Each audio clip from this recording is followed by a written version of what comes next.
1, 4, 2, 8, 5, 7 என்ற 6 இலக்க எண்ணின் பெருக்கல் பண்புகள்தான் கணிதவியலாளர்கள் இதனால் வசீகரிக்கப்பட்டதற்கு காரணம்.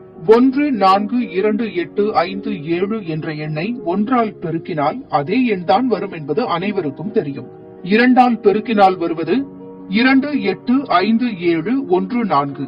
3ஆல் பெருக்கினால் 4, 2, 8, 5, 7, 1. 4ஆல் பெருக்கினால் 5, 7, 1, 4, 2, 8. 5ஆல் பெருக்கினால் 7, 1, 4, 2, 8, 5. 6ஆல் பெருக்கினால் 8, 5, 7, 1, 4, 2. இந்த 6 பெருக்கல் தொகை எண்களிலும் மூல எண்ணில் உள்ள 1, 4, 2, 8, 5, 7 ஆகிய எண்களை வெவ்வேறு இலக்கங்களில் இடம்பெற்றிருப்பதை பார்க்கலாம். மனித கணினி என்று புகழப்படும் சகுந்தலா தேவிக்கு மிகவும் பிடித்தமான எண் 1, 4, 2, 8, 5, 7. இதை அவர் ரிவால்விங் நம்பர், அதாவது சுழலும் எண் என்று அழைத்தார்.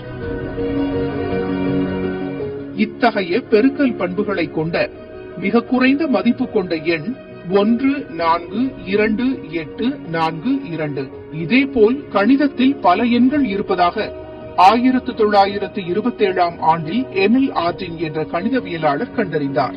0, 5, 8, 8, 2, 3, 5, 2, 9, 4, 1, 1, 7, 6, 4, 7 என்ற 16 இலக்க எண்ணை 1லிருந்து 16 வரையிலான எண்களால் பெருக்கினால் அதில் உள்ள எண்களே வெவ்வேறு இலக்கங்களில் மாறி மாறி வரும். கணித ஆர்வலர்கள் பரிசோதித்து பாருங்கள்.